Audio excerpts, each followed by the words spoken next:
죽을 것 같이 힘들 때 찬양할 수 있는 이유. 죽을 것 같이 힘들 때 찬양할 수 있는 이유라는 제목으로 하나님 말씀을 증거하도록 하겠습니다. 제가 요즘에 보니까 뭐 말장난 같은데요. 이런 거 많이 나오더라고요. 황당과 당황의 차이. 좀 비슷하잖아요. 그런데 이런 게 여러 가지 정의가 자기 나름대로 인터넷상에 많더라고요. 황당한 건 뭐고 당황하는 건 뭐냐. 물론 황당하다는 형용사예요. 당황하다는 동사고. 그러니까 황당하고 당황한 것은 황당하면 동사 당황하게 되는 거지, 황당과 당황을 이렇게 굳이 구분할 필요 없는데, 우리 느낌상, 우리 정서상 황당하고 당황한 게 약간 느낌적 차이가 있나 봐. 그래서 이런 거에 대한 인터넷 글이 많더라고요. 당황은 뭐냐? 트럭 뒤에서 너무 이제 급해서 주차된 트럭 뒤에서 이제 용변을 보고 있는데 트럭이 출발해버려. 그럼 이게 당황한 거야. 트럭 뒤에서 용변을 보고 있는데 트럭이 갑자기 후진해와. 이건 황당한 거예요, 이제. 이런 식이에요. 돌솥 비빔밥에서 돌이 나와. 당황스러운 거고, 칼국수에서 칼이 나와. 이거 황당한 거다. 이런 글들이 많더라고요. 이런 거죠. 고민하다가 여자친구와의 첫 데이트를 어디로 갈까 하다가 스파게티를 먹으려고 좋은 맛집을 검색하고 분위기 좋은 집을 이제 검색을 했네. 그래서 막 투덜거리는 여자친구를 좀 달래가면서 1시간 걸려 그 유명한 아주 분위기 좋은 이제 스파게티 파스타 집에 딱 갔던데 그날 문이 닫혀 있어. 당황인 거야, 이게 당황. 그래서 할 수 없이 차를 돌려 급한 대로 그 근처에 맛집을 찾아 마라탕 집에 갔어요. 그래서 마라탕을 열심히 막 배고파서 먹고 있는데 먹다 보니까 바퀴벌레가 나와. 이거 황당한 거야. 이게 뭐야? 그래서 바퀴벌레 자세히 보니까 바퀴벌레 몸뚱아리 반이 없어. 이거 절망스러운 거예요. 그죠? 앞만 찾아도 반은 없어.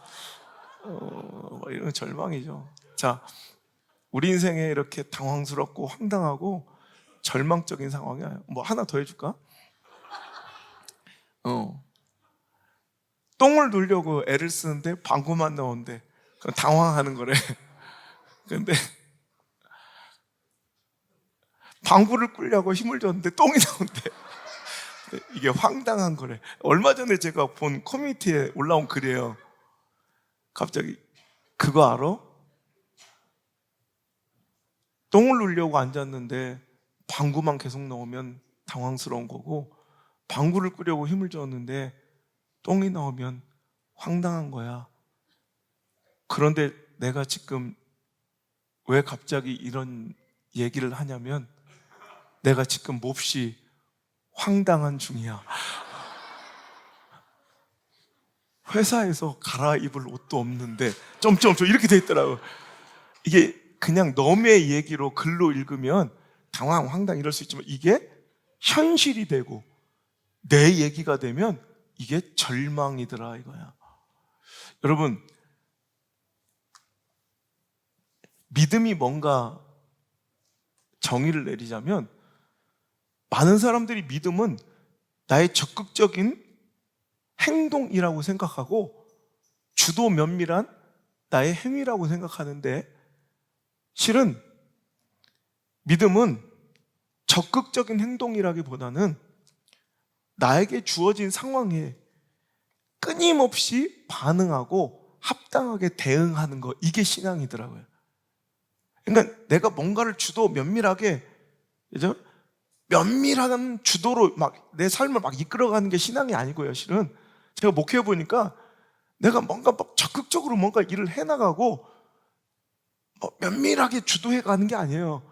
그냥 하루하루 한 주 한 주 난 무슨 일이 일어날지도 몰라. 그런데 하나님께서 턱 던져주세요, 그 상황을. 마치 날씨를 내가 선택할 수 없잖아요.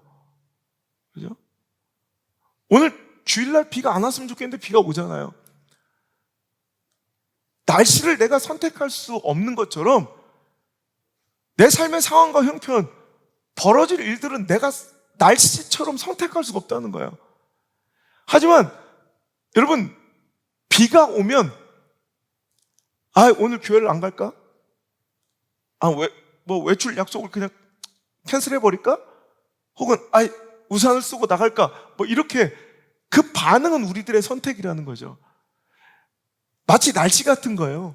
하나님께서 우리에게 주시는 턱 던져주시는 그날 아침 되어봐야 아는 그 현실, 상황, 처지, 형편에 대한 우리들의 반응이 바로 믿음인 거예요. 반응 잘하시길 바랍니다. 하나님 주신 상황에 대응 잘하시길 바랍니다. 합당한 대응, 즉 하나님께서 요구하시고 원하시는 대로 반응하는 거, 이 합당한 반응과 대응이 바로 믿음 생활 잘 하는 거예요. 우리가 실패하고 절망할 때 우리는 두 갈림길을 마주하게 되는데, 이때 주저앉아 믿음을 잃는 길로, 주님께 등 돌리는 길로 접어든다면 당신은 불행해질 수밖에 없다는 것이죠.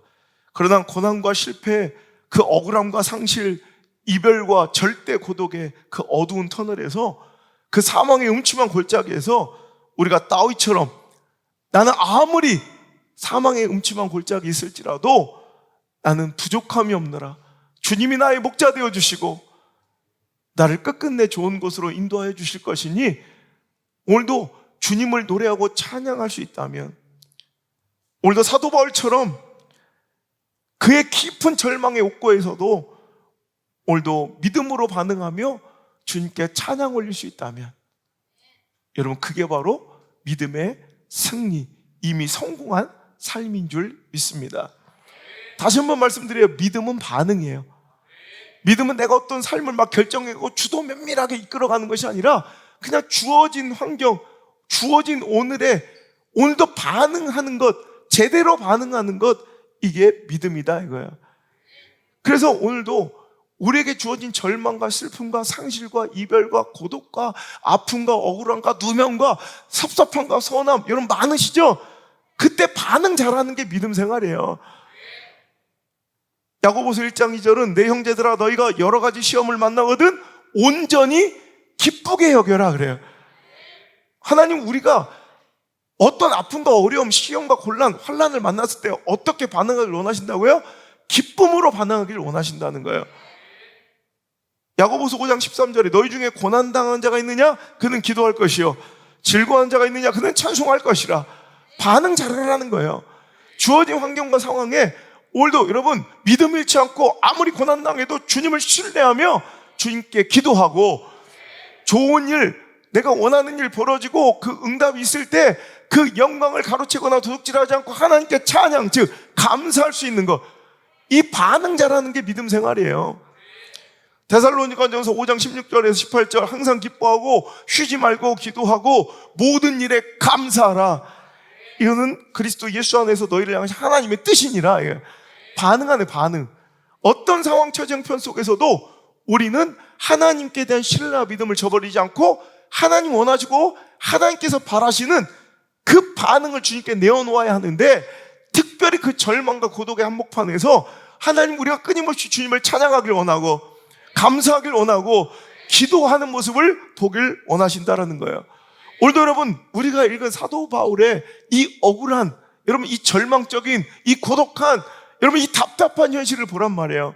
자, 그가 기도하는 곳으로 가다가 선교 여행 중에 점치는 귀신 들린 여종 하나를 만났대요. 자, 귀신이 들어가서 점을 치는 그런 여종 하나를 만났는데, 그 여종은 사람들에게 점을 쳐줌으로 그 주인에게 돈을 벌어주는 그런 특별한 일을 행하는 이 여종이었다는 거예요. 막 여종이, 여러분 사머리 언년이가 밥상만 잘 차리면 좋은데 얘는 아주 그냥 보직이 아주 특별해. 얘는 그냥 점치는 걸로 주인한테 훨씬 더 큰 유익을 끼쳐서 주인한테는 굉장히 좋은 이런 사업의 아이템이었겠죠. 근데 그 귀신 들린 여자가 바울과 신라가 이렇게 지나가자 막 소리를 지르며 막 따라오는 거예요. 뭐라고 하냐면, 이 사람들은 지극히 높은 하나님의 종으로서 구원의 길을 너에게 전하는 자라. 막 이 귀신 들린 여자가 계속 쫓아와서 막 계속 외치는 거예요. 이 사람들은 하나님의 귀한 종들입니다. 구원을 전하는 자들입니다. 막 이러. 여러분 그거 알아요? 귀신들은 귀신같이 알아요. 귀신들은 귀신같이 알아. 근데 너무 시끄럽고 막 피곤한 거야. 그러니까 이같이 하루당 여러 날을 했대. 이같이 이 귀신 들린 여성이 설교에 맛이 안 살아. 하여튼 아니 미친 여성이 바울을 며칠 동안 따라다니며 심히 괴롭게 하자 이제 사도 바울이 도저히 이제 힘들어서 불편해서 안 되겠는 거야. 그래서 예수 그리스도의 이름으로 내가 내게 명하노니 들어온 귀신아 그에게서 나오라. 그때 귀신이 그 여자에게서 즉시 빠져나와 이제 고침을 받게 된 거예요. 문제는 여기서부터 발생한 거죠. 귀신이 떠나가니까 귀신같이 점치던 여자가 점을 못 치는 거예요. 그러니까 주인에게는 소득이 없어진 거예요. 그러니까 이제 자기의 소득이 끊어진 것을 보고 이 주인들이 이 바울과 시드라를 붙잡아 장터 관리도로 끌러가서 이제 사람들을 막 그냥 요동하게 만들고 그들을 막 음해해서 두드려 패가지고 감옥에 가둬버린 사건이에요. 여러분 얼마나 억울하고 그들이 뭐 잘못한 것도 아니고 여러분 거기다가 지금 사도행전 16장 16절 바로 전절을 쭉 이렇게 위로 올라가다 보면 여러분 어떤 일이 일어나냐면 6절 10절만 올라가면 성령이 아시아에서 말씀을 전하지 못하게 하시거늘 그들이 부르게와 갈라디아 땅으로 다녀가 무시아 앞에 이르되 비두냐로 가고자 애쓰되 예수의 영이 허락지 아니하신지라 무시아를 지나 드로아로 내려갔는데 밤에 환상이 바울에게 보이니 마게도니아 사람 하나가 서서 그에게 청하여 이르되 마게도니아로 건너와서 우리를 도우라 하거늘 바울이 그 환상을 보았을 때 우리가 곧 마게도니아로 떠나길 힘쓰니 이는 하나님이 저 사람들에게 복음을 전하라고 우리를 부르신 줄로 인정함이로라. 이렇게 나. 지금 그는 선교 중이에요. 그리고 성령의 이끄심대로 순종해서 아시아로 가고 싶었는데 마게도냐로 와서 이제 빌립보에 이제 복음을 전하며 그가 교회를 세워가기 시작한, 지금 뭐 나쁜 일을 했습니까? 그가 뭐 하나님의 말씀을 요나처럼 불순종하고 가지 말란 곳으로 갔습니까? 성령의 이끄심대로 그가 하나님 원하신 대로 가서 하나님 원하신 일을 하고 있는데 거기다 누가 보아도 그 사람에게 유익한 귀신을 쫓아내는 일을 해줬는데 돌아온 일은 뭐예요? 억울하고 답답하고 비참하고 처참하게 두드려 맞아 피투성이가 되어 감옥에 갇혀 모든 것을 묶여 완전히 결박당하는 죄수의 신분이 된 거예요. 억울하지 않았겠습니까? 하나님께 원망스러웠지 않았겠습니까? 이 현실이 너무너무 무고하고 답답하고 억울했지 않겠습니까? 정말 분노와 혈기가 끓어오르지 않겠습니까? 여러분 그런데도 불구하고 이 사도 바울의 신라의 반응을 보라는 거예요. 25절 함께 읽겠습니다. 시작. 한밤중에 바울과 신라가 기도하고 하나님을 찬송하며 죄수들이 듣더라. 아멘. 여러분 깊은 옥에 갇히고 그 발엔 착고가 여러분 발의 노예처럼 여러분 죄수처럼 중한 죄수처럼 착고가 채워진 거예요. 그런 상황에서 그들은 불평하였더라, 원망하였더라, 사람들에게 나는 죄가 없다고 호소하며 항변하였더라. 이것이 마땅한 반응 같은데 그들은 한밤중에 그 감옥 한복판에서 그 억울함 한복판에서 절망의 한복판에서 그들은 뭐 했더라? 기도하며 찬양했대요. 할렐루야. 여러분 이거 기적 같은 일 아닙니까? 여러분 그러자 어떤 일이 벌어졌어요? 이에 갑자기 큰 지진이 나서 옥토가 움직이고 문이 곧 다 열리며 모든 사람이 메인 것이 다 벗어진지라. 할렐루야. 여러분 찬양의 능력이에요. 고난과 절망 중에서도 오늘도 우리가 이렇게 찬양하고 하나님 신뢰함을 잃어버리지 않고 기도하면 우리의 묶인 것이 풀어집니다. 여러분, 우리의 매인 것이 자유합니다. 우리의 연약함이 고쳐집니다. 우리의 억울함이 풀려집니다. 여러분, 우리의 상황이 역전됩니다. 여러분, 우리는 그래서 절망 중에 여러분, 하나님께서 기뻐하신 대로 사도 바울처럼 우리는 찬양으로 반응할 수 있어야 되는데, 이 반응이 바로 믿음인데, 원래 하나님께서 바라시는 모습인데, 그렇다면 우리가 어떻게 이런 절망의 한복판에서 찬양하고 기뻐할 수 있을까요?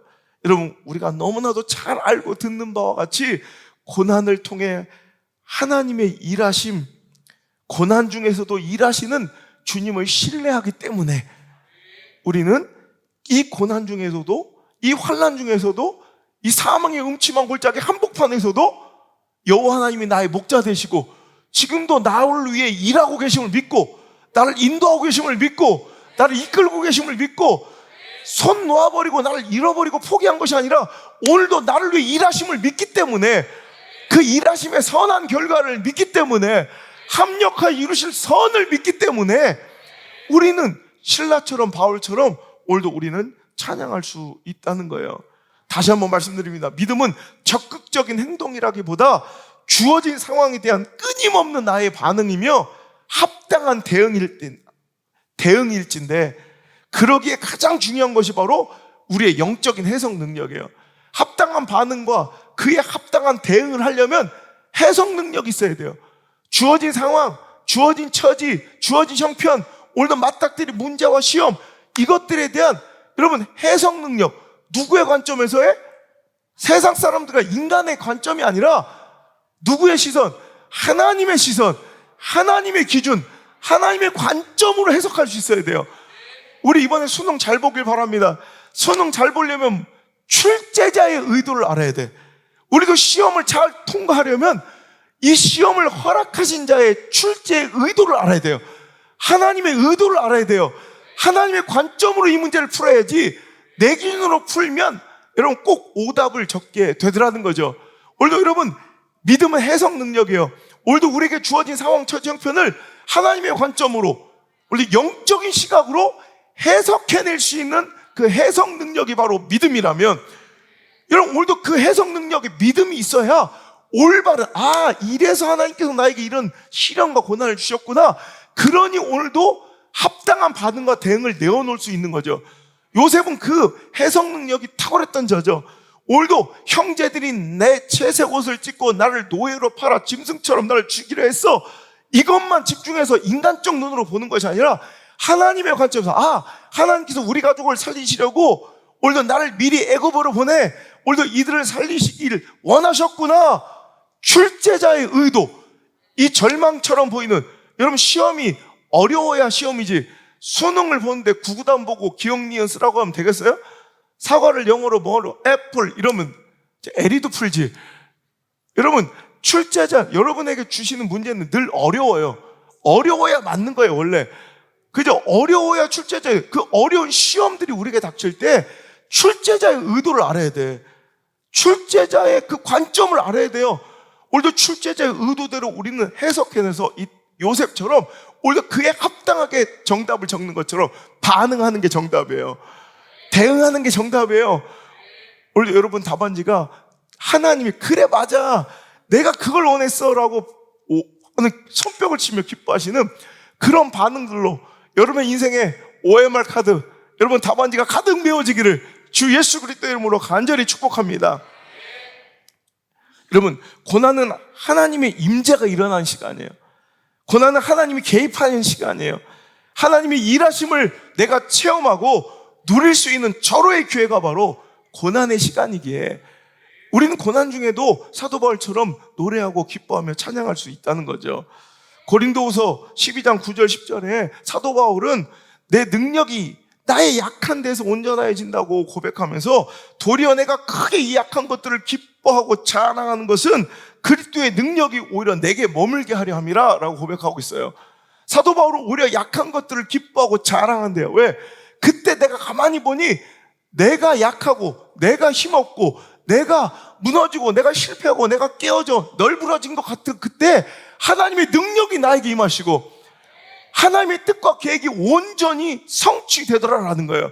즉 고난은 뭐냐면 오히려 세상 사람들이 볼 때는 문제고 아픔이고 실패고 여러분 낙심과 절망의 이유가 될 것이지만 여러분 우리가 하나님의 편에서 보니 하나님의 능력이 내 삶에 개입되고 하나님이 내 삶 속에서 일하심을 맛보고 오늘도 하나님이 요셉을 향해 세우셨던 계획처럼 오늘도 하나님이 나를 향해 하나님이 우리 가정을 향해 하나님이 내 자녀를 향해 세우신 그 계획들이 온전하게 완성되는 시간이 바로 그것이 고난과 환난의 시간이더란 말입니다. 여러분 고난의 유익에 대해서는 더 이상 설교가 필요 없을 정도로 우리가 너무나도 많이 듣고 잘 이해하고 있습니다.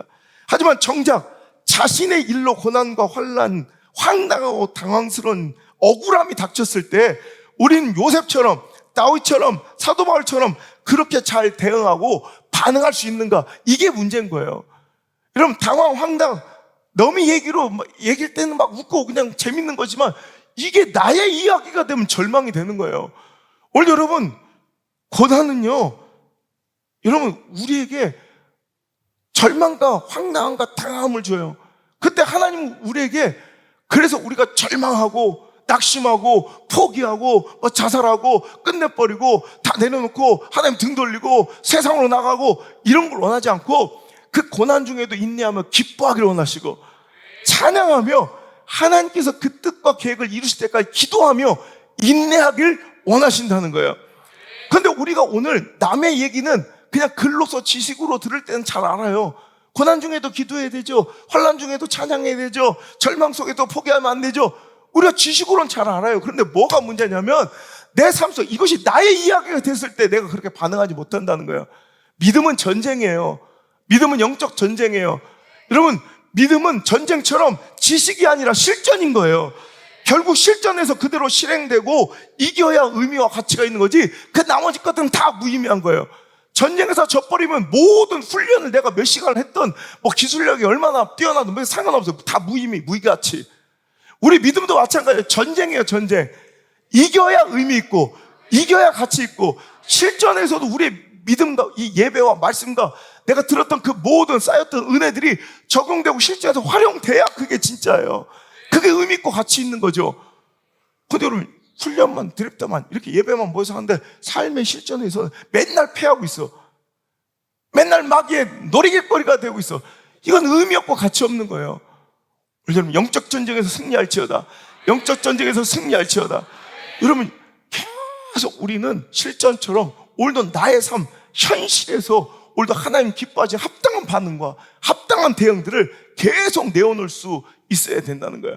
비 오면 우산 쓰고 나가야 된다라고 배웠지만 비 오는데 결국엔 방구석에 처박혀 학교를 안 가거나 혹은 비 오는데 그냥 우산을 안 쓰고 그냥 비를 맞으면서 쪼박쪼박 가다가 감기에 걸리거나 이런 것이 안 되는 것처럼 오늘도 여러분 오늘 말씀이 지식으로 머물지 말고 너무 얘기로 끝나지 말고 오늘도 내 삶에 적용되는 놀라운 유익이 있길 주의 이름으로 축복합니다. 여러분 고난이 우리에게 불필요하고 손해처럼 보이죠. 이런 거 없어야 내가 더 잘 될 것 같지만 실은 오히려 더 무서운 건 평안함이고 평탄함이에요. 우리 인생의 가장 무서운 함정, 우리 신앙의 가장 무기력과 무능력을 초래한 무서운 암세포 같은 것이 바로 평안함, 평탄함이에요. 목회 그럼 망하는 거예요. 제가 지난주에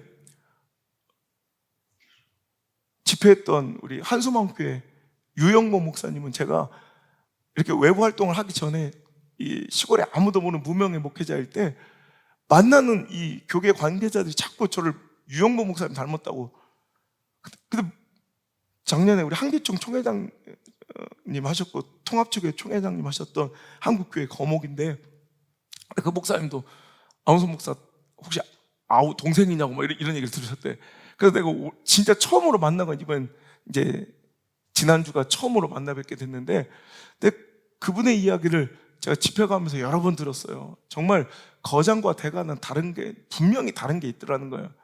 그 중에 하나가 그분이 이제 정말 열심히 성실하게 지금 가난하고 어려운 다음 주에도 또 그분 이야기가 나올 것 같은데 어려운 형편 속에서 잘 되고 이렇게 돼가지고 그 젊은 나이에 30대 이미 600여 명 되는 그 교회 담임이 되셨다는 거예요.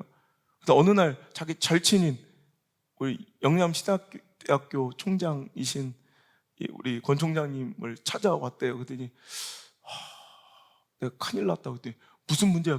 목회 무슨 문제가 있어? 너무 근심스러운 얼굴로 찾아왔대요. 그랬더니 아니 목회 중에는 교회는 아무 일이 없어. 근데 그게 너무 무서워. 내가 그냥 이렇게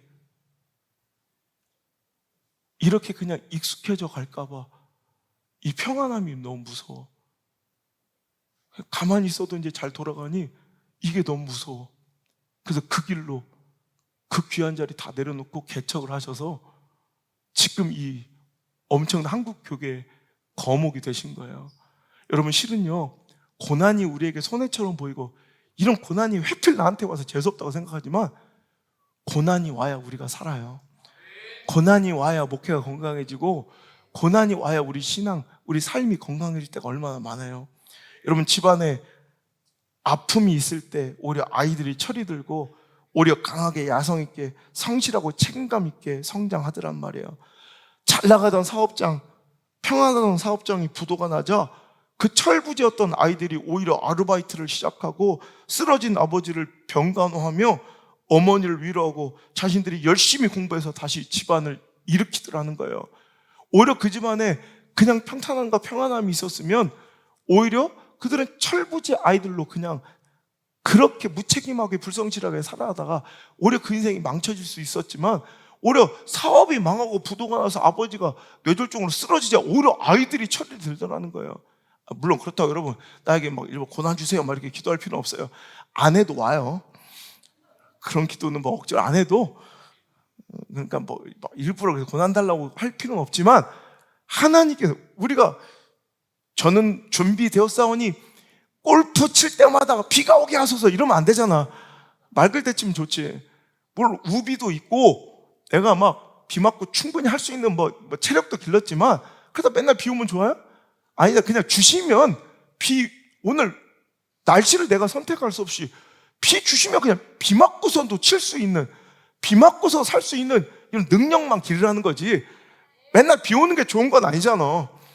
그죠? 그러니까 오늘 주시는 날씨처럼 주시는 상황에 우리 합당하게 반응할 수 있는 저 여러분 되시길 주님 축복합니다. 여러분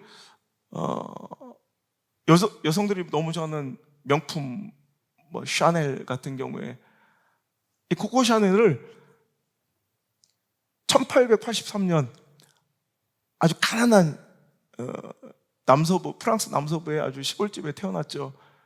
가난한 집에. 근데 엄마가 12살 때 죽었어요. 근데 아버지는 그 12살짜리 가브리엘 샤넬을 버려요. 그래서 그때부터 고아원에 들어간 거예요. 수도원 보육원을 전전하게 된 거예요. 12살짜리가. 12살은 몇 학년이야? 불쌍하죠. 12살에 엄마를 잃은 것도 불쌍해 죽었는데 아빠가 걔를 버려버렸어요. 그래서 그가 들어간 수도원, 보육원, 고아원을 전전하다가 한 고아원에서 6년 동안 하루 종일 바느질 노동만 시켰대요. 하루 종일 바느질만 하는 거예요. 근데 그때 자기가 바느질에 탁월한 재능이 있다는 걸 알게 된 거예요. 그래가지고 그가 6년 동안을 막 하루에 막 10몇 시간씩 바느질만 하다가 탁월한 숙련공으로서 이제 고아원을 탈출해서 나오고, 그 다음에 그는 생활고를 이겨내기 위해서 샤넬은 카바레에서 노래를 부릅니다. 무명 가수로. 그때 붙여진 애칭이 코코였어요. 코코. 그때 무명 가수로 살아갈 때 그 카바레에서 노래 부를 때 그 이름이 코코였어요. 그래서 유명한 코코 샤넬이 되는 거예요. 그래서 그가 이제 돈을 모아서 이제 파리 인근에 조그만 모자 가게를 개업하게 됐고, 드디어 우리가 잘 아는 1910년 파리 캉봉거리 21번지에 샤넬 모드라는 첫 가게를 연 것이 바로 이 시대 가장 사람들이 흠모하는 명품이 탄생하는 시작이었죠. 아이러니하게도 샤넬의 가난이 최고의 명품의 재료였어요. 샤넬의 가난이. 그러니까 어찌 보면 고난이 그렇게 우리한테 손해만 되는 것, 나쁜 일만은 아니라는 것이죠. 여러분, 또한 고난이 가장 귀한 역할 중 하나가, 고난은 여러분 비로소 그때 우리가 하찮게 여기고 우리가 별로 귀하게 여기지 못했던 하나님의 말씀이 권위를 얻고, 복음이 권위를 얻는 시간이 바로 이 고난의 시간이에요. 오늘 여러분, 그들이 그 절망 중에서도 하나님의 선하심과 의로우심을 믿고 찬양할 때 어떤 일이 벌어졌어요? 그때 큰 지진이 나서 옥토가 움직이고 문이 곧 다 열리며 모든 사람의 메인 것이 다 벗어지는 놀라운 역사가 일어났어요. 그러니까 문제가 이렇게 해결된 것으로 끝나지 않고 그 뒤에 어떤 일이 일어나요? 27절부터 한번 읽어볼게요. 시작. 간수가 자다가 깨어 옥문들이 열리는 것을 보고 죄수들이 도망한 줄을 생각하고 칼을 빼어 자결하려 하거늘 바울이 크게 소리질러 이르되 내 몸을 상하지 말라, 우리가 다 여기 있노라 하니 간수가 등불을 달라고 하며 뛰어들어가 무서워 떨며 바울과 실라 앞에 엎드리고 그들을 데리고 나가 이르되 선생들이여 내가 어떻게 하여 구원을 받으리까 하거늘 이르되 주 예수를 믿으라, 그리하면 너와 내 집이 구원을 받으리라 하고 주의 말씀을 그 사람과 그 집에 있는 모든 사람에게 전하더라. 그 밤 그 시각에 간수가 그들을 데려다가 그 맞은 자리를 씻어주고 자기와 온 가족이 다 세례를 받은 후 그들을 데리고 자기 집에 올라가서 음식을 차려주고 그와 온 집안에 하나님을 믿음으로 크게 기뻐하니라. 아멘. 우리의 절망과 우리의 시련과 우리의 고난은 황당하고 당황스럽고 억울하고 답답한 그 시간은, 자, 시간이 지나면 나 한 사람의 문제가 풀려지고 역전되는 것으로 그치지 않고 물론 나의 고난이 재료가 되어 오늘도 여러분 수많은 영혼을 살리는 놀라운 복음의 통로로, 하나님의 살아계심의 간증의 도구로 사용될 수도 있더라는 거예요. 여러분, 이런 일들이 얼마나 많은지 몰라요. 여러분, 사도 바울은 죄수의 신분으로, 또 지금도 죄수였잖아. 죄수의 신분으로 옥 안에서 그 간수들이 그를 허접하고 싸구려로 보고 그를 막 죄수 취급하고 막 다루다가 고난이 터지자 갑자기 이들의 이제 대우가 달라지죠. 사도 바울에게 선생님이여 이래. 이제 선생님이여 내가 어떻게 하면 구원을 얻겠나이까? 주 예수 그리스도를 믿으라. 그럼 너와 내 집이 구원을 얻을 것이다. 오늘도 여러분, 그들이 전하는 복음이, 말씀이 권위를 얻게 되고 존중받게 되고 오히려 그 복음이 전달되는 통로로 사용되게 되고, 오히려 그들의 고난이 아니었으면 이 간수와 또 이 가족들과 그 집안에 있는 모든 사람들이 예수를 믿고 하나님을 믿고 크게 기뻐하는 영적인 이 잔치가 벌어질 수가 없었더란 말이죠. 여러분, 오늘도 우리가 절망 중에 있습니까? 사망의 음침한 골짜기 그 중간에 그 밑바닥에 있습니까? 여러분, 그래도 기도하고 여러분 그래도 찬양하길 바랍니다. 왜냐하면 오늘도 이 고난은 하나님께서 나를 포기하고 버린 시간이 아니라 오늘도 이 시간 동안 하나님이 일하고 계시고 내가 알지 못한 놀라운 역전들이 벌어질 시간인 줄 믿으시고 오늘도 감사하시길 바랍니다. 여러분, 이제 여러분이 찬양할 때 여러분 지진이 일어나 옥문이 열린 것처럼 오늘도 그 절망자에 당신이 기도하고 그 절망과 외로움 속에서도 당신이 감사하고 하나님 앞에 나갈 때 여러분의 삶과 가정에 영적 지각 변동이 일어나 여러분의 가정을 살리는, 여러분의 가정을 구원하는, 여러분의 주변 사람들을 구원하고 살리는 놀라운 축복의 역사가 일어날 줄 믿으시길 바랍니다. 여러분, 사도 바울은 죄수의 신분으로 또 로마로 압송되어 가는 그 상황에서도 유라굴로라는 광풍을 만났어요.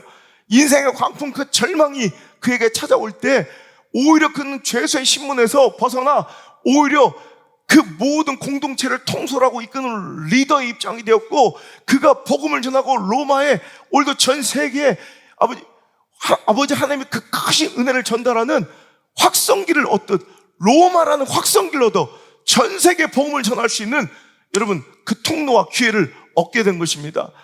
여러분, 사도 바울에게만 고난이 이렇게 복음을 전하는 말씀이 권위를 갖는 귀한 기회로 사용될 것이 아니라 우리 교회도, 여러분의 가정에도, 여러분 자녀들 인생에도 고난이, 절망이 찾아올 때 우리 하나님의 말씀이 권위를 얻습니다.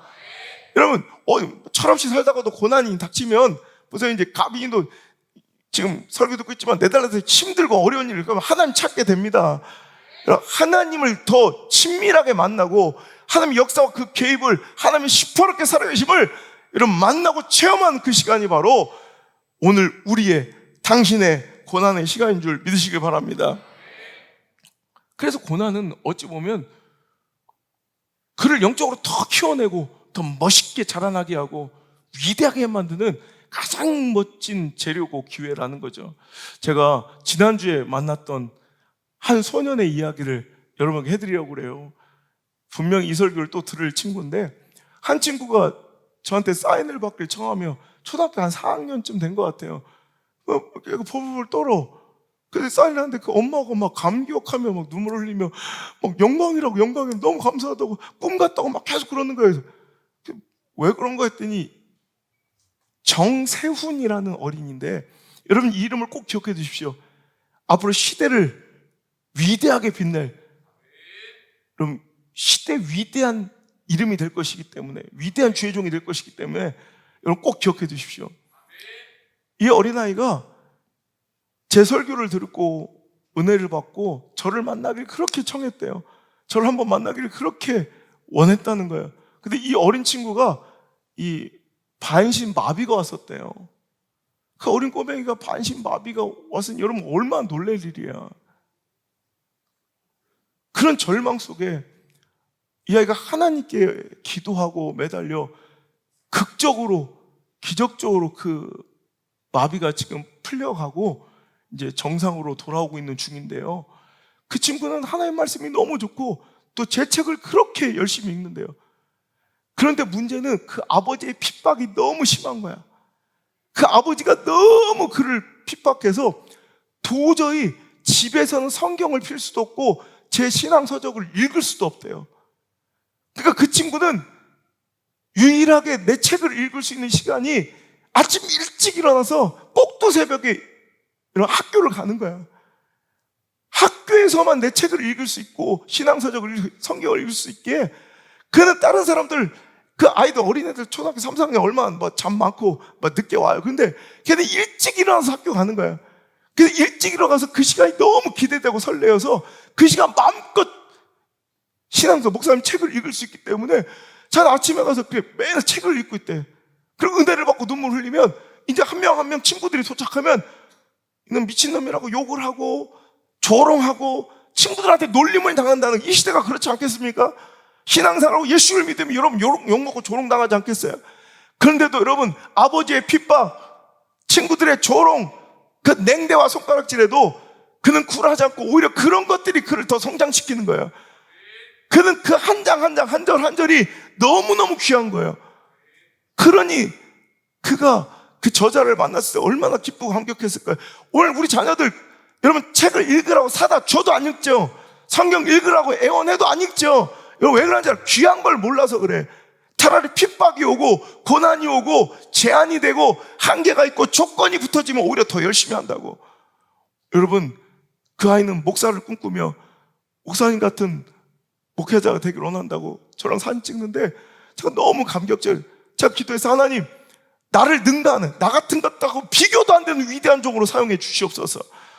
이런 하나님 그를 얼마나 기쁘게 보실까. 절망이 오고 핍박이 오고 혼란이 왔을 때 우리 어떻게 대응합니까? 원망하고 불평하고 난 안 되겠다 포기하지 않습니까? 근데 그날 하나님께서 기뻐하신 대로 반응하면 아침 일찍이라도 학교 나가서 성경을 읽고 책을 읽는 거예요. 그래서 거기서 은혜를 받고 꿈을 키워가고 있는 거예요. 그러니 하나님께서 어떻게 그 아들을 여러분 붙들어주지 않을 수가 있겠냐는 거예요. 여러분 고난이 꼭 나쁜 겁니까? 여러분 아닐 수도 있어요. 고난 중에 일하시는 하나님을 만나시고 하나님의 놀라운 역사를 경험하는 저 여러분 되시고 우리들의 이야기 되길 주님 축복합니다. 자, 오늘 결론은 여러분 이런 얘기는 제가 수도 없이 했기 때문에 고난이 준 유익, 고난이 오히려 우리에게 축복과 내가 예상하지 못했던 놀라운 결과로 다윗처럼 유스처럼 다니엘처럼 우리가 찾아올 것이다. 이런 기대감 때문에 우리가 하나님을 고난 중에도 찬양할 수 있겠다. 물론 그것도 맞습니다만 저는 그런 거 다 치우고 그냥 하나님 때문에 그런 거 다 필요 없고 그냥 예수님 때문에 지금까지 나에게 베풀어 주셨던 그 사랑 때문에 그 은혜 때문에 저는 아무리 큰 고통과 아픔과 억울함과 서러움이 있어도 그냥 기뻐할 수 있겠더라고요. 찬양할 수 있겠더라고요. 제 삶이 실제 그래요. 때로는 어려운 일이 있고 답답한 일이 있고 절망적인 상황도 있어요. 좋은 일만 있겠습니까 저라고. 근데 그때마다 제가 늘 하는 작업이 이래요. 여러분, 막 현실만, 문제만 보지 않고 그동안 나를 사랑해주시고 아껴주셨던 그 하나님을 기억하는 거예요.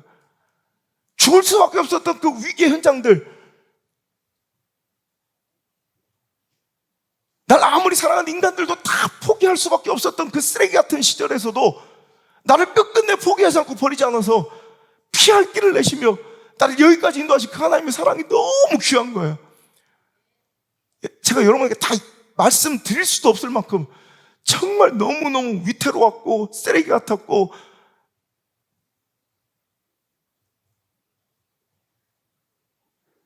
진짜 제가 이 자리에 설 수 있는 이유를 단 한 가지도 찾을 수 없는 그때 하나님 저를 귀히 여기시고 충동스럽게 여겨주시고 그냥 선하게 여겨주셔서, 내가 의로운 게 아니고 내가 선한 것도 아니고 충성스러운 것도 아닌데도 그렇게 봐주시고 저를 끝끝내 포기하지 않고 끌어다가 마침내 오늘도 주의 종의 자리에 세우신 그 하나님의 은혜를 생각하면 실은 고통만 보면 아팠죠.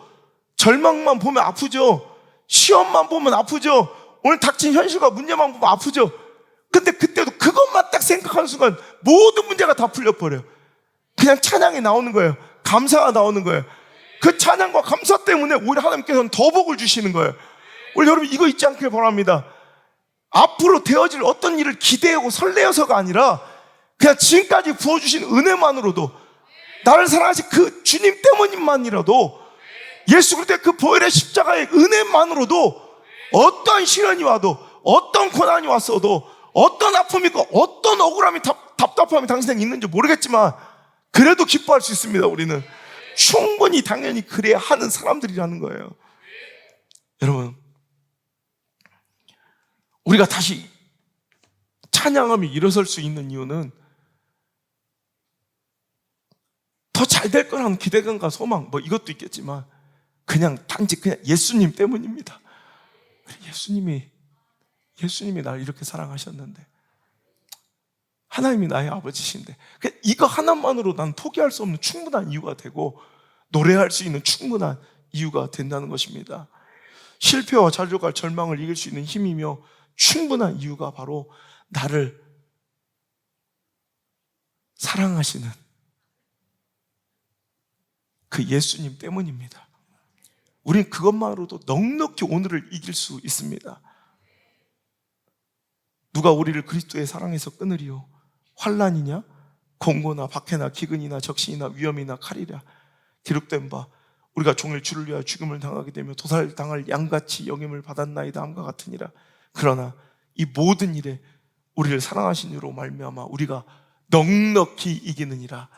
상황과 조건과 형편과 미래의 기대감과 최후 승리의 그 소망과 푸른 추정과 맑은 시냇물가에 대한 기대감이 아니라 그냥 그분을 향한 사랑, 그분의 사랑, 나를 사랑하시는 그분, 또 내가 그분을 사랑하는 거로 우리는 넉넉히 환난도 이기고 곤고도 이기고 박해도 이기고 기근도 이기고 적신도 이기고 위험도 이기고 칼 따위도 두려워하지 않을 수 있다는 거예요. 이 로마서 8장 35절로 37절의 이 고백, 우리의 믿음의 평생의 일생의 고백되길 바랍니다. 그러나 이 모든 일에 우리를 사랑하시는 이로 말미암아 넉넉히 이기느니라. 그러니 찬양할 수 있는 거예요. 옛날 소아시아 7교회 가운데 하나인 서머나교회에 여러분 잘 아시는 폴리갑 교부가 있습니다. 이 폴리갑 교부는 우리가 잘 아는 사도 요한의 직계 제자였다고 알려지죠. 그러니까 진짜 사도 요한만큼은 장수를 순교하지 않고 유일하게 장수 100세 가까이 살다 죽은 유일한 사도예요. 제자죠. 그의 사사를 직접 받았던 진짜 직계 제자가 바로 폴리갑 교부. 이 폴리갑 교부에 대한 일화, 성경 외에 처음으로 기록된 순교의 이 사화가 바로 순교의 이야기가 바로 폴리갑 교부, 이 초대교회 이 폴리갑 교부의 이야기인데 여러분 많이 들어보셨을 거예요.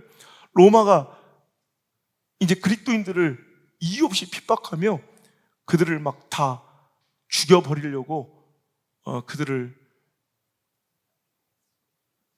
처형하기 시작할 때 폴리갑은 이미 80세가 넘은 노인이었기에 그를 죽이는 것보다 오히려 그의 변절을 유도해내서 이 기독교 사회를 와해시키는 것이 좋겠노라 생각하고 판단했던 이 로마의 권력은 그에게 이렇게 회유했다고 합니다. 네가 만일 예수를 믿지 않겠다고, 난 예수를 믿지 않겠다고 한 번만, 딱 한마디만 하면 너는 이 화형장에서 풀어주고 살려주겠다. 그러자 여러분 잘 아시는 거죠. 폴리갑 교부가 그 회유를 하는 그들을 바라보며 이렇게 얘기했다고 합니다. 지난 86년 동안 예수님은 한 번도 나를 모른다고 부인하신 적이 없었다. 그리고 지금까지 한결같은 사랑을 내게 베풀어 주셨고 한 번도 나를 실망시키신 적이 없었다. 그런데 내가 어찌 지금 와서 예수님을 모른다고 단 한 번이라도 부인할 수가 있겠는가? 라며 그는 화형장에 들어가 여러분 순교자의 삶을 선택함으로 불멸의 이름이 되어 오늘까지 여러분 전해지게 된 것입니다. 폴리갑 교부에게만 하나님이 그리 하셨을까요? 우리 살아온 우리 인생 여정 동안 하나님이 나를 한 번도 모른다 하신 적이 있었는가요? 하나님이 나를 한 번도 버리신 적이 있었는가요? 하나님이 나를 한 번도 실망시킨 적이 있었는가요? 그런데 우리는 수도 없이 그분을 모른다. 상황, 처지, 형편 속에서 외면하고 부정하진 않았습니까? 조금만 절망과 내 마음에 마땅하지 않는, 맞닥지 않은 상황과 형편이 신앙생활 중에 주어지면 우리는 언제든지 헌신짝 버리듯 사역을 버리고 하나님 주신 소명을 버리고 비전을 버렸던 우리들의 모습은 아니었던가요? 86년 세월 동안 한 번도 나를 버리신 적이 없는, 나를 모른다 부인하신 적이 없는 하나님이신데 내가 어떻게 단 한 번이라도 그분을 모른다 부인할 수 있겠습니까? 죽음을 선택했던 폴리갑처럼 오늘 우리는 죽으라는 것도 아니잖아요. 오늘 그 아픔 중에도 그 절망 중에도 알아요. 억울한 거 알아요. 억울함 중에서도 알아요. 섭섭하고 서운한 거 알아요. 그 중에서도 하나님께 마땅한 감사와 찬양을 드리는 추수감사주일 될 수 있기를 주 여러분 축복합니다. 가장 멋진 감사를, 하나님 내가 이렇게 아픈데도, 내가 하나님 이렇게 슬픈데도, 내가 이렇게 절망적인데도 내가 하나님 찬양하는 거 보세요. 하나님께 감사하는 거 보세요. 내 생에 가장 멋지고 아름다운 감사를 드리는 우리 다음 주 추수감사주일 되기를 주의 이름으로, 나를 사랑하시고 한 번도 나를 포기한 적이 없는 그 예수님의 이름으로 간절히 기원합니다. 여러분 오늘 이 말씀 같은 삶을 살았던 여러분 한 사람 이야기가 있어요. 오늘 이 말씀을 전해드리고 말씀을 맺을게요. 우리가 고난 중에도 죽을 것 같이 아프고 숨이 턱 밑까지 차오르고 숨이 꼴깍꼴 넘어갈 것 같이 너무 서럽고 힘들고 절망적인데 어떻게 하나님을 찬양할 수 있겠습니까? 그래도 우리는 마땅히 하나님께서 원하시는 대로 그 절망 중에도 찬양해야 될 줄 믿습니다.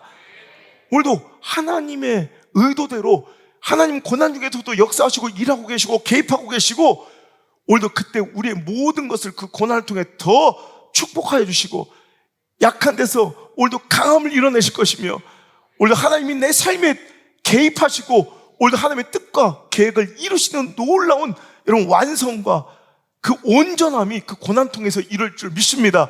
그래서 우리는 찬양해야 돼요. 그리고 또 하나, 예수님이 지금까지 나에게 베풀어 주셨던 하나님이 그간 나에게 주셨던 그 사랑과 은혜 때문이라도 충분히 넉넉히 그 어떤 고난과 환난과 억울함과 상심과 이별과 절대 고독과 그 쓰디쓴 아픔에도 우린 노래할 수 있다는 것입니다. 여러분 이런 분이 계시더라고요. 딱 오늘 이 말씀 두 가지를 딱 충족시키는 영화 더 테너라는 영화 보셨어요? 유지태가 주인공으로 연기했던 더 테너라는 영화의 실제 주인공이 테너 배재철 씨인데요. 이분은 집사님입니다. 2003년 더 타임즈에 그에게 쏟아진 평가와 찬사가 뭔지 읽어드릴게요. 100년에 한 번 나올까 말까한 목소리다. 더 타임즈의 테너 배제처를 향한 평가예요. 100년에 한 명 나올까 말까. 동양인에게는 좀처럼 주어지지 않은 독일 자르브리켄 극장과 전속 계약을 맺으며 이제 테너로서의 인생의 전성기를 맞이했던 2005년, 느닷없이 그에게 청천벽력과 같은 소식이 전해집니다. 암이 걸렸는데 해필 갑상선 암인 거예요. 그가 수술대에 누웠습니다. 어쩔 수 없이. 근데 더 참혹한 건 갑상선 암을 수술하던 의사의 실수로 성대에 이 신경을 잘못 건드려 이 성대가 마비되어 버렸어요. 그러니까 가수로서는 사형선고예요. 성대가 마비되어 노래를 할 수 없는 거예요. 자기하고 절망할 때,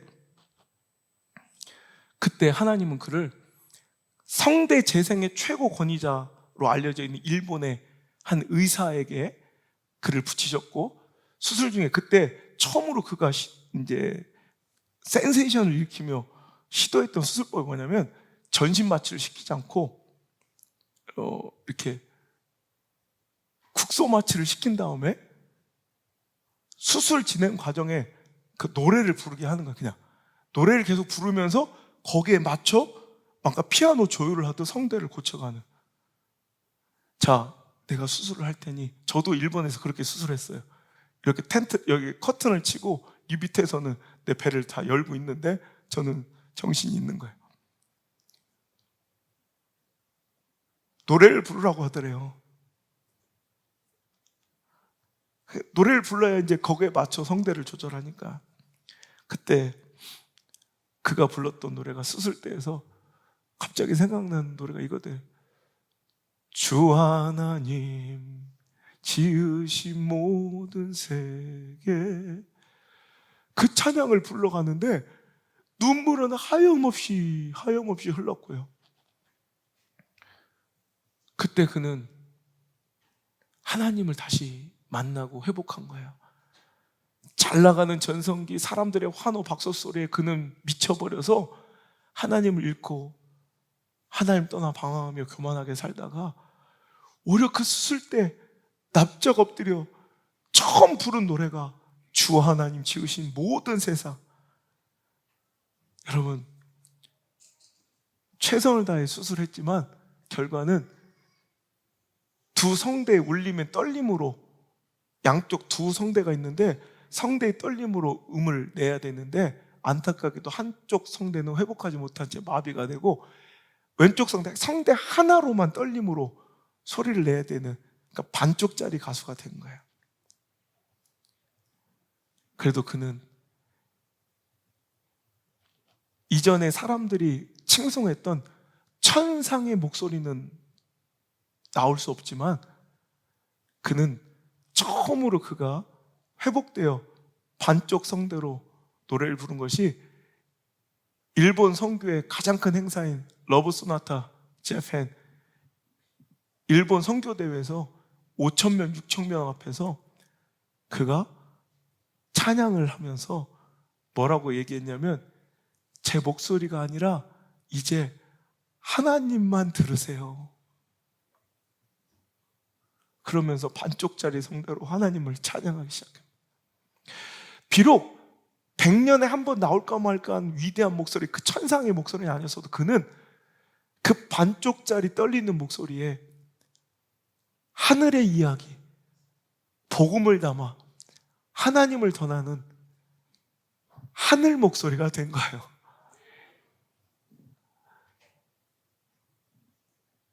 여러분, 그리고 그의 일본인 매니저 와지마 도타로는 전혀 예수님을 믿지 않는 자, 아무리 복음을 전하고 예수를 믿으라고 해도 믿지 않았던 그 자가 더 테너 이 영화가 중간에 한번 엎어졌잖아요. 크랭크는 했다가 그때 이제 더 이상은 자기가 사업적으로 버틸 수 없어서 자살하려고 했대요.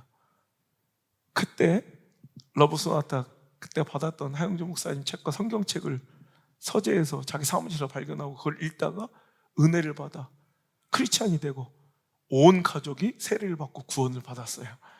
보세요, 지금 똑같은. 근데 제가 이 말씀을 드리는 가장 중요한, 제가 이 간증을 듣고 펑펑 울었어요. 그가 인터뷰 중에 갑자기 이런 얘기를 하대요. 다시 과거로 돌아갈 수 있다면, 그러니까 이 성대를 읽기 전에 다시 과거로 돌아갈 수 있다면 난 어떻게 할 것인가? 자기는 다시 과거로 돌아가서 선택할 수 있더라도 자신은 목소리를 버리고 오늘처럼 하나님을 선택하겠다.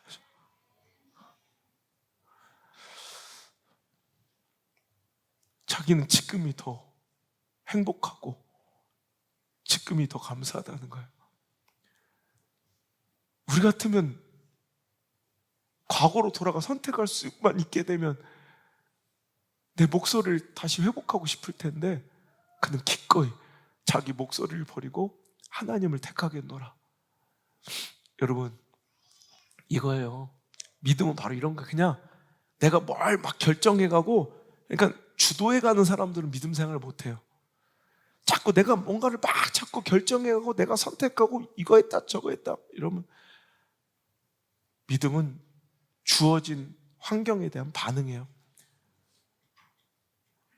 옥중에서도 찬양할 수 있겠어? 예. 너희를 코로나 팬데믹 속에서도 예배할 수 있겠어? 예. 그 멀리 떨어져서 광주 부스터도 와서 예배할 수 있겠어? 예. 이 반응이에요, 이 반응. 이게 믿음이에요. 우리가 스스로 날씨를 선택할 수 없어. 물론 내가 날씨를 선택할 수 있으면 가장 화창한 날에 너무 그냥 아름다운 꽃 피는 향기 나는 봄날만을 원할 것 같지만 우리는 그렇게 살 수 없잖아요. 주시는 계절, 주시는 날씨 그냥 우린 받아들이잖아요. 여러분, 꽃날, 봄날만 차지하는 건 믿음이 아니에요. 비가 와도 좋고 화창해도 좋고 거기에 반응하는 거예요. 진짜 사랑은 뭐예요? 날이 좋아서, 날이 좋지 않아서, 그냥 그 모든 순간이 너로 인해 행복했다. 왜 자꾸 젊은 공유를 생각해요? 그러지 말고. 그러지 마요. 그거 옳지 않아요. 날이 좋던 흐리던 비가 오던 태풍이 불던 그냥 네가 있어 좋았다. 그게 사랑이라면 우리 하나님께 진짜 그런 사랑 한번 드려봤으면 좋겠다. 그냥 하나님 때문에, 예수님 때문에 저는 그냥 오늘도 찬양할랍니다. 근데 결국요, 우리 자녀들 앞에서 우리가 잘 살아야 되는 이유가 그거야. 본대로 내가 경험한 것만큼, 아는 것만큼 반응해요. 좋은 반응 일어나면 좋겠는데 반응은 내 경험치에 쌓여서, 그러니까 제가 막 되게 믿음이 좋은 것처럼 용기, 결단력 있는 게 아니라 전 이런 경험을 할 수 없이라도, 내가 자의가 아니라 그냥 할 수 없이라도 타의에 의해서라도 해왔어요, 계속.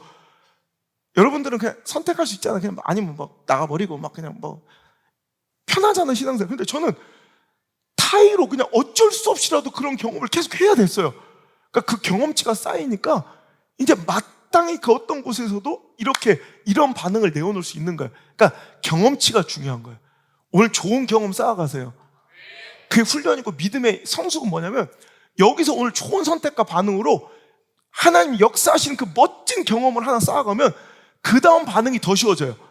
그러니까 아는 만큼 반응한다니까. 제가 옛날에 이럴 때 우연히 이렇게 우리 교인들 모였는데 우연히 그냥 흥얼거려서, 내가 생각도 없이 흥얼거렸어요. 제가 이 설교를 실은 6개월도 넘게 준비한 거예요, 이 설교를. 그냥 이렇게 그 015B의 이젠 안녕인가라는 노래 알아요? 하여튼 그 노래를 내가 그냥 흥얼거려서 그냥 생각도 없이 우리 처음 만났던 이렇게 한번 한 거예요. 그때 옆에 이수열, 이영석, 백순혁이 있었는데 반응이 얼마 웃겼냐면, 내가 우리 처음 만났던, 그때 이수열은 내 또래니까 알더라 그 노래를. 어색했던 그 표정 속에 딱 받아. 그 노래를 딱 따라 부르는 걸 보고 이영섭은 그건 무슨 찬송가예요? 이래. 그러니까 우리가 둘이 같이 부르니까 찬양인 줄 아는 거야. 저는 어리니까. 그때 그 옆에 백순혁 옹은 연세가 많으시잖아요. 백순혁 옹은 갑자기 우리 처음 만났다 했더니 어색했던 그 표정 속에 그건 무슨 찬송가예요? 그때 그 옆에서 우리 처음 만났던 곳은 목화밭이었죠. 이래. 그 뭔 소리야 그게? 그때 내가 우리 처음 만났던 때 너무 자기 자신을 막 되게 자랑스럽게 목화밭이었죠. 이래. 예? 그때 이 노래 부르신 거 아니에요? 이래. 뭔 소리야? 그래서 찾아봤더니 진짜 그런 노래가 있더라고. 우리 처음 만난 곳은 목화밭이었죠. 이런 노래가 있더라고. 목화밭 그렇대. 예. 근데 그래서 이 반응이 이렇게 제각각 다 다르구나. 그냥 똑같은 상황 하나를 던졌을 뿐인데 다 지가 아는 대로 반응해. 우리 신앙과 믿음이 그래요. 다 저마다 자기 아는 만큼 반응할 거예요. 오늘 여러분 경험을 쌓아가세요. 믿음의 경험치가 쌓여가야 돼요. 축적돼야 돼요. 오늘 고난을 잘 사용해서 기가 막힌 하나님의 역사를 축적하고 믿음의 경험치를 쌓아두면 나중에 어떤 고난이 닥쳐와도 당신은 담대함과 기대로서 반응할 것이고 본능적으로 찬양과 감사로서 반응할 줄 믿습니다. 오늘 이 경험이 너무너무 소중한 절대 잊을 수 없는 추억이 될 테니 오늘 절망의 그 아픔의 그 중심에서 우리 힘껏 하나님을 찬양합시다.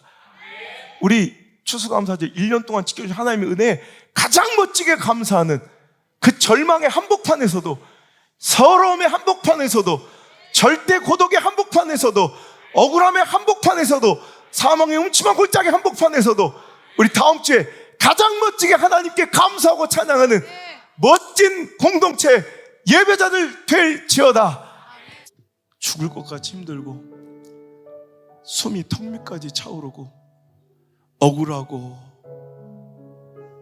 그 상실감과 이별을 참아낼 수 없어도 예수님 때문에 우리는 찬양합니다. 예수님 때문에 오늘을 살아냅니다. 예수님 때문에 예배합니다. 예수님 때문에 그 자리를 지킵니다. 예수님 고맙습니다. 예수님 사랑합니다. 그 사랑으로 오늘 주어진 상황 넉넉히 이길 수 있습니다. 이 마음, 이 결단 변하지 않게 하시고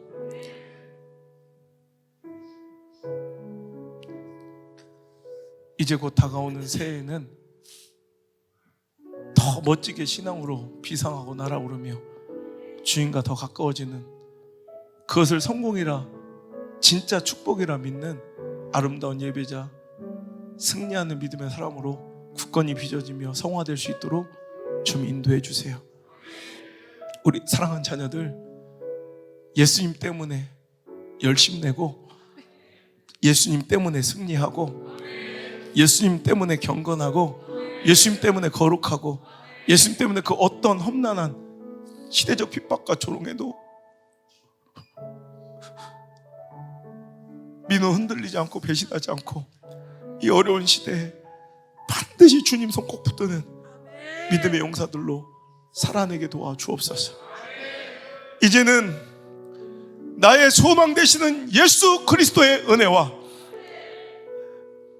나의 목적 되시는 내 아버지 하나님의 사랑과 나의 도움 되시는 성령님의 인도하심의 손길이 오늘 이 자리 나와 절망의 한복판 사망의 음침한 골짜기에서도 하나님을 찬양하며 바울처럼 오늘도 전진하는 위대한 믿음의 사람들 머리 위에 이제부터 떠나가지 마시고 1초도 떠나지 마시고 1초도 떠나가지 마시고 영원토록 함께 머무시기를 간절히 간절히 간절히 간절히 죽어나옵나이다.